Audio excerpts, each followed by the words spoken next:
Organizations and volunteers have been working for days to provide essentials to people hit hardest by this flooding.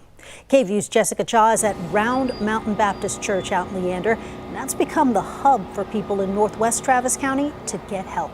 Jessica? Yeah, good afternoon, Quita. And that help is much needed in the community. A lot of the people who were impacted by the flooding in the past weekend, they say that they do not have water in their homes, and some of them have yet to have the electricity restored. So food, water, and supplies are in dire need out here, and they say every bit of it helps. Now, here at the distribution site over the last couple of days, HEB has been handing out supply kits with food and sanitary products. Central Texas Food Bank has donated truckloads of food as community volunteers started to run out yesterday. And Integral Care is also offering counseling services. Volunteers in the community have also been delivering supplies to folks who live down the road from the church across a bridge that's been closed due to flood damage. They say the only way to get supplies to them is to walk on foot. People like Chris Moss say it's a big help.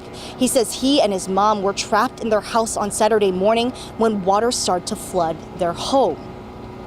Pretty much hoped for the best and waited for the house to fill up with water. And whenever it did, we got about chest deep and the house took off.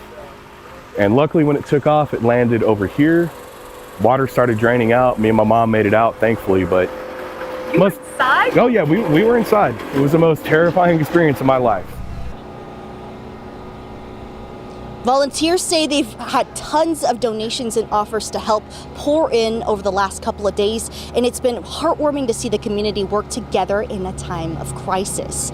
Now, volunteers at Round Mountain Baptist Church say that they do not need any more volunteers or food or clothing donations at this time. So instead of rushing to help, they say to just wait and see what folks may need in the coming days. Live in Leander, Jessica Cha, KVUE News.